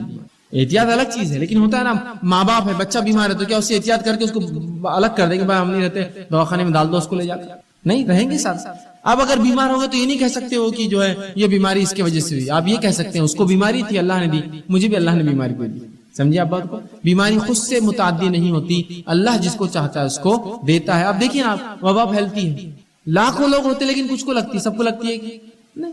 کبھی کبھار تو جو ان کے پاس ہوتے ہیں ان کو بھی نہیں لگتی، ایک دم نزدیک ہے، پاس ہے، ڈاکٹرز ہوتے ہیں، پھر بھی دیکھیے بیمار نہیں ہوتے کبھی کبھار۔ اللہ چاہتا ہے جس کو، اور کبھی ایسا ہوتا ہے ایک آدمی اتنے اچھے ماحول میں رہتا ہے کہ کبھی وہ گندگی کی خریف نہیں، پھر بھی بیمار ہو جاتا ہے۔ اللہ جس کو چاہتا ہے بیمار کرتا ہے، جس کو چاہتا ہے شفا یاب رکھتا ہے، صحت مند رکھتا ہے۔ ٹھیک اسی طرح بیمار کی بیمار پرسی واجب ہے۔ جب کوئی بیمار ہو جائے تو میرا اور آپ کا کام ہے اس کی بیمار پرسی کرے۔ صحیح بخاری اور صحیح مسلم کی روایت ہے، متفق علیہ حدیث ہے، آپ صلی اللہ علیہ وسلم نے فرمایا مسلمان کے مسلمان پر 5 حق ہے، 5 رائٹس ہے اس کی، 5 حق ہے۔ کیا ہے؟ پہلا فرمایا سلام کرے تو جواب دے، کوئی مسلمان سلام کرے تو آپ خاموش نہیں بیٹھ سکتے، جواب دینا پڑے گا۔ دوسرا فرمایا بیمار ہو جائے تو عیادت کرے، بیماروں کی عیادت کرنا چاہیے، یہ سنت رسول ہے۔ اسی طرح تیسرا فرمایا جنازہ مر جائے تو جنازے میں پیچھے جائے چلے۔ اسی طرح فرمایا دعوت دے تو قبول کرے، بنا وجہ انکار نہ کرے، اور چھینک آئے تو چھینک کا جواب دے۔ یہ مسلمان کے مسلمان پر 5 حق ہے۔ ٹھیک ہے، تو اس میں ایک فرمایا کہ جب بیمار ہو جائے تو بیمار پرسی کرے، عیادت کرے۔ تو میرا اور آپ کا کام ہے جب کوئی میرا بھائی بیمار ہو ضرور بھی ضرور اس کی عیادت کے لیے ہم اس کے گھر جائیں۔ اب عیادت میں کیا خیال رکھیں، کیا چیزوں کا جو ہے مد نظر رکھیں ہمارے کہ ہم کسی کی عیادت کے لیے جا رہے ہیں؟ آئیے یہ آداب بھی ہم کو معلوم نہیں ہوتا تو بہت نقصان ہوتا ہے۔ کیا آداب ہے اس کا؟ سب سے پہلی چیز تو یہ، جب کسی مریض کی عیادت کے لیے جائے تو اس کو تسلی دی جائے۔ دیکھیے ایسی بیماریاں تو ہوتے رہتی ہیں، یہ اللہ کی طرف سے ہے، آج ہے کل نہیں ہوں گی۔ بہت سے لوگ ایسے بیمار ہوتے ہیں لیکن اللہ شفا یاب کرتا ہے۔ گھبرائیے مت، اللہ سے ناامید مت ہوئیے، غیر غلط باتیں مت کہیے، اللہ کا ذکر کرتے رہیے، اللہ آپ کو ضرور شفا یاب کرے گا۔ لیکن یہ توفیق بھی ہم کو نہیں ہوتی بولنے کی۔ بہت سی مرتبہ میں نے لوگوں کو دیکھا، ایک شخص ایک دوسرے شخص سے بات کر رہا ہے، ایک خاتون دوسری خاتون سے بات کر رہی تھی اور وہاں بیٹھ کر وہ کہنے لگی کہ آپ بیمار ہو گئے، کیا تکلیف ہے آپ کو؟ تو اس نے کہا کہ میرا سر اچانک دکھا اور مجھے چکر آ کے میں گر گئی۔ کہا اچھا یہ بیماری وہ ہمارے پڑوسیوں کو بھی ایسی 2 بار ہوا؟ انہوں نے بولا اس کے بعد کیا؟ اور وہ مر گئی تیسرے دن۔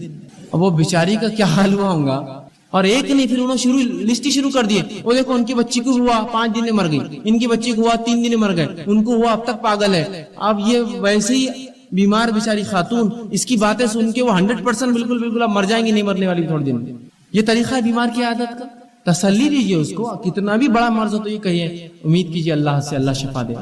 امید کرتے اپنے رب سے ہم کہ ہمارا رب آپ کو مطلب اللہ آپ کو شفا دے گا۔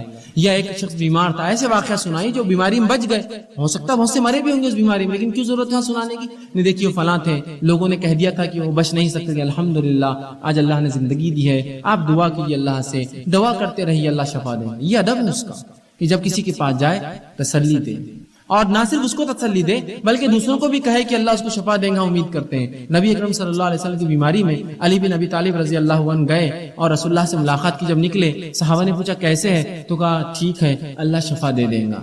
یہ نہیں کہا کہ حالانکہ آپ سے بہت بیمار تھا، لیکن پھر بھی تسلی دی تاکہ قوم میں نے تو ایک جذبہ جاگ جائیں گا یا پتہ نہیں غیر غلط حرکتیں کریں گے، لوگ روئیں گے، چلائیں گے اور پتہ نہیں کیا کیا سوچیں گے۔ تو کہا اللہ ٹھیک ہے، شفا دے دے گا۔ یہ نہیں کہا کہ بہت مزے اب تو پتہ نہیں بچتے نہیں بچتے رسول اللہ، ان کا اللہ شفا دے دے گا۔ لیکن بات ہم کو پتہ ہے کہ 3 دن بعد رسول اللہ صلی اللہ علیہ وسلم انتقال ہو گیا۔ تو آپ دیکھیے تسلی دینا ہے، یہ نہیں کہ آپ ایسے واقعہ سنا جس میں اس کا بالکل دل توڑ دے، اس کو جو ہے کہہ دے کہ ہم مر جائیں گے تم جیسا، وہ مر گیا، یہ مر گئی، فلاں ہو گیا۔ اچھی بات۔ دوسرا، زیادہ دیر نہ بیٹھے۔ نبی اکرم صلی اللہ علیہ وسلم جب عیادت کے لیے جاتے فوراً جاتے، بات کرتے اور نکل جاتے۔ اب ہمارے پاس عیادت کا معاملہ یہ ہوتا ہے کہ اب چچا بیمار عیادت کو جائیں گے تو آرام سے اپن 12 بجے جائیں گے، ظہر اور وہاں پڑھیں گے، دوپہر کا کھانا کھائیں گے اور اس کے بعد آرام سے کھا کر عصر کے بعد نکل کے پڑھ کے مغرب کو گھر پہنچیں گے. یہ کوئی طریقہ ہے؟ اور عورتیں بہت سی بار بھائی کہاں جا رہے ہیں، وہ بیمار ہیں ان کی عیادت کے لیے جا رہے ہیں، ارے اتنا سامان سلوک بچوں کے پھالیاں سب لے کر اب آرام سے رک کے آرام سے دیکھ کر آئیں گے نا مریض کو، اور جا کر آرام سے گھر میں بیٹھ کر ظہر کی نماز ہو گئی، پھر کھانا امید کر رہے اور آئے بعد کھانے میں نقص و چڑے بھی نکالتے، دیکھو نمک کم ڈال کے لائے تھے، ہلدی دیکھے کتنی زیادہ تھی، اور دیکھو خالی بڑے کا بنا ہے، ہم آئے تو کم از کم چھوٹے کا تو بنانا تھا ہمارے لیے.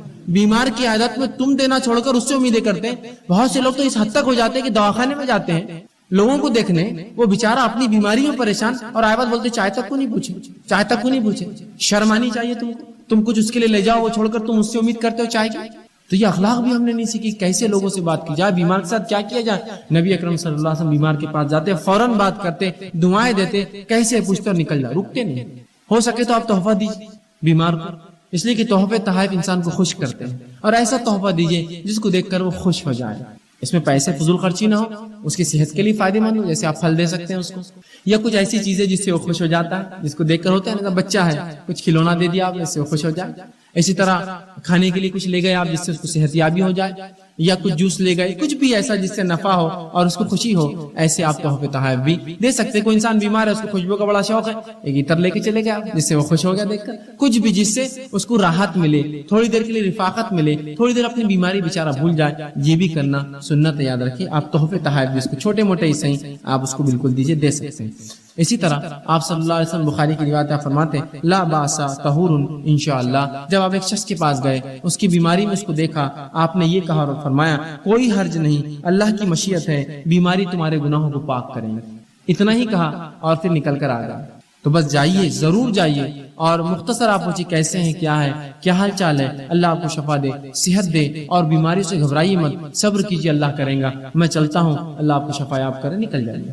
رکنا نہیں ہے، بیٹھنا نہیں ہے، کھانا نہیں ہے، مطالبات نہیں ہے. ورنہ لوگ دواخانوں میں بھی جاتے ہیں، ان کو تمیز نہیں ہوتی ہے، جا کر کرسیوں کے مطالبات کرتے ہیں. بھائی ملنے کیوں گئے جب آپ کو کھڑے رہنا نہیں آتا ہے؟ کرسی لاؤ میرے لیے، فلاں لاؤ، میں اتنی مشکل سے سیڑھیاں چڑھ کر آئی، فلاں ہوا، رکشے کرائے 100 روپے ہو گیا، اب 2-4 گھنٹے تو بیٹھنا ہی پڑے گا یہاں.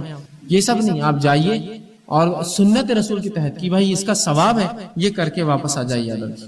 ٹھیک. اسی طرح بیمار اور اس کے گھر والے اللہ سے حسن ظن رکھے، اچھا گمان رکھے کبھی بھی.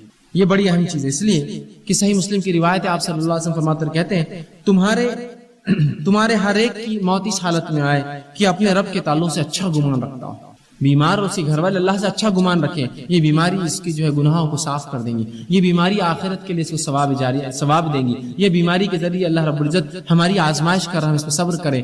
ہمیشہ اچھا گمان، برا گمان نہیں. اللہ میرا ہی گھر ملا تھا، میرے بچے ملے تھے کیا، ان کے 10 بچے پورے صحت مند ہیں، میرا ایک ہی بچہ روز بیمار ہو جاتا ہے، فلاں. یہ سب نہیں. اللہ نے چاہا آپ کا ایک ہے کہ بیمار کر رہا ہے، ان کے 10 صحت در، اللہ کی مرضی. تو ہم ہر حال میں اچھا گمان رکھے.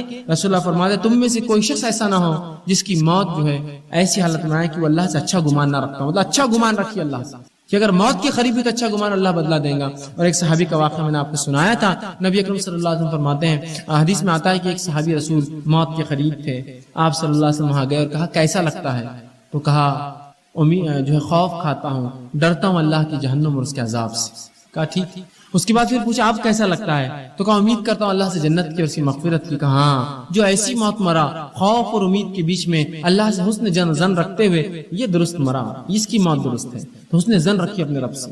بیمار کے گھر والے بھی، بیمار بھی کبھی بھی بدگمانی نہ کرے کہ اللہ نے مجھے کیوں دے دیا، میں تو ابھی زندہ رہنا چاہتا تھا، ابھی تو میرے بچے کی بھی شادیاں نہیں ہوئی، لوگ تو پوتوں کی شادیاں دیکھ کے مرتے ہیں، میرا تو ابھی کچھ ہوا بھی نہیں، فلاں بھی نہیں. یہ سب نہیں. اللہ نے جیسا چاہا کچھ لوگوں کو 100 سال زندگی دی، کچھ کو 80 سال دی، کچھ کو 50 سال دی، کچھ کو زندگی نہیں دی. کچھ پیدا ہوتے ہی مرتے ہیں، کوئی ماں کے پیٹ میں مر جاتے ہیں، کوئی 10-12 دن میں مرتے ہیں. ہر کسی کا ٹائم لکھا ہے.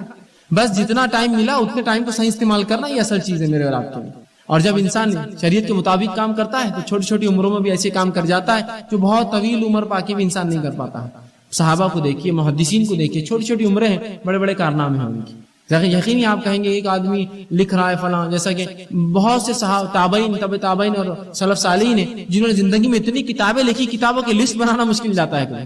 آدمی سوچتا ہے کیسے لکھتے ہوں گے، 60 سال 70 سال 40 سال میں انتقال کر گئے. یہ زندگیوں میں اللہ برکت دیتا ہے، کم عمروں میں زیادہ کام لے لیتا ہے. ٹھیک ہے، تو اللہ نے جو دیا اس میں شکر کرے اور ہمیشہ حسن ظن، اچھا گمان رکھے. اسی طرح جو شخص موت کے قریب ہو جائے، اب علاج بھی کروا رہے، سب کچھ ہو رہا ہے، لیکن موت تو آنی ہی نہیں.